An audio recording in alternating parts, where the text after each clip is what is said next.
साड़ी पहने के मन करत कैसे नीक वाली साड़ी कैसे आ वही भाव में अपने दुल्हा से हाउ वाली साड़ी हाँ हाँ वाली गीत के माध्यम से आप सबके बीच में और आप सब सुने हैं अपन प्यार आशीर्वाद दें। अगर अच्छा लगे तो ताली के सहयोग में अपन प्यार आशीर्वाद दें। और दुल्हनिया कहा था का था कि कटिंग साड़ी राजा जाना कि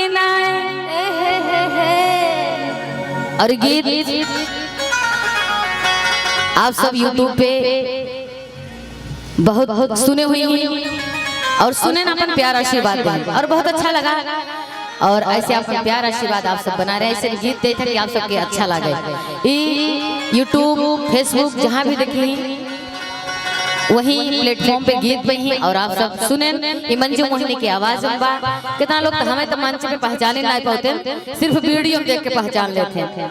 हाँ फिर पूछे पर आप मंजू मोहिनी है तो ये हमारा दुर्भाग्य है, आप लोग ऐसे नहीं पहचान पाते हैं। लेकिन वही गीत आप सबके बीच में और कहा था दुल्हनिया का कहा था कि कटिंग साड़ी राजा जाना कि नहीं, कटिंग साड़ी राजा जाना कि नहीं, कटिंग साड़ी राजा जाना जो तू ही रनिया कटिंग साड़ी ले जो तू ही रनिया कटिंग साड़ी ले विदेश चला सब रनिया कि नहीं, विदेश चला सब रनिया कि नहीं, विदेश चला सब रनिया क्या बात है,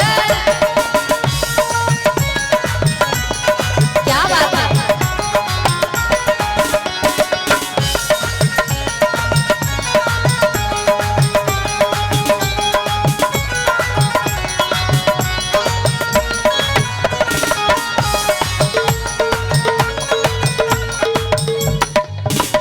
और जब दुल्हनिया कटिंग साड़ी के डिमांड करत कैसे तो दुल्हवा कहा था कि हम विदेश चला जाओ कटिंग साड़ी न दे पाओ तो दुल्हनिया फिर का कहा था अरे जब तुम ही राजा जी अरे विदेश चला जावा जिया हमारी करे जा आ जब तू ही राजा जी अरे विदेश चला जावा आ लेटर लिखी भेजब राजा जाना कि नहीं, लेटर लिखी भेजब राजा जाना कि नहीं, जब तू ही रनिया लेटर लिखी भेजब, जब तू ही रनिया लेटर लिखी भेजब, बगल होई जब रनिया कि नहीं, बगल होई जब रनिया जानू कि नहीं, होई जब रनिया जानू कि नहीं। क्या बात है।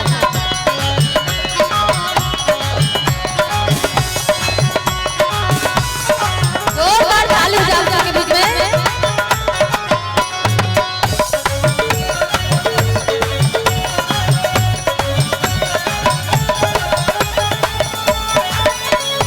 क्या बात है।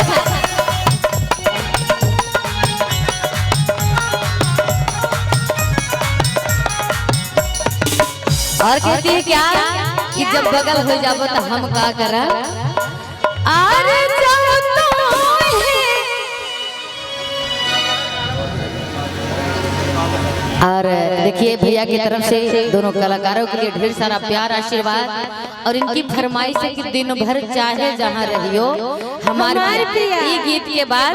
और दुल्हनिया कहा था का भैया अरे जब तू ही राजा जी अरे बगल होई जावा आ जब तू ही राजा जी अरे बगल होई जावा आ कहा था का अरे जहरा खाई मरब राजा जाना कि नहीं, जहरा खाई मरब राजा जाना कि नहीं, जब तू ही रनिया जहरा खाई मरब, जब तू ही रनिया जहरा खाई मरब, दूसरा लगी औरत कि नहीं, दूसरा लगी औरत जानू कि नहीं। और देखिए भैया और हमारे भैया जी आदरणीय नाम नहीं बताए, लेकिन दोनों कलाकारों के लिए ढेर सारा प्यार आशीर्वाद सब दिए। भैया को बहुत बहुत धन्यवाद। और कहती है दुल्हनिया क्या क्या? अरे तू जहर खाए मरब राजा जाना के नाय, जहर खाए मरब राजा जाना के नाय, हर खाए मरद राजा जाना की ना। क्या बात है।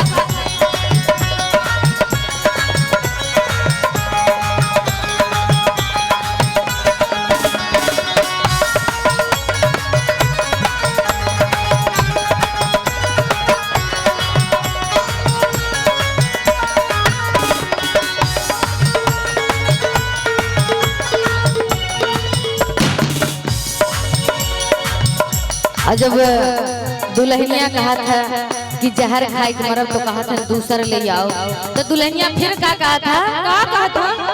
अरे जब तू ही राजा जी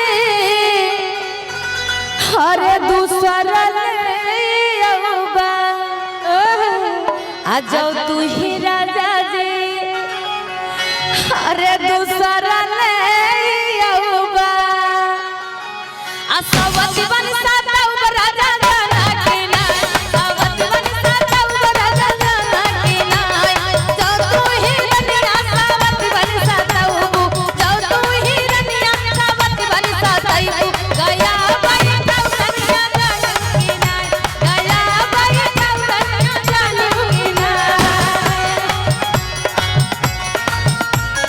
क्या बात है।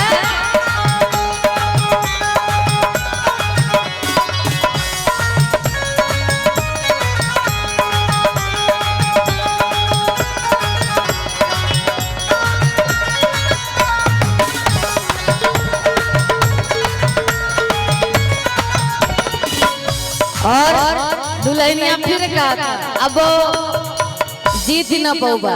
कैसे? फिर का कहा था? का कहा था? अरे जब तू ही राजा जी अरे गया में बैठऊबा, हाँ जब तू ही राजा जी अरे गया में बैठऊबा, आकाश धाई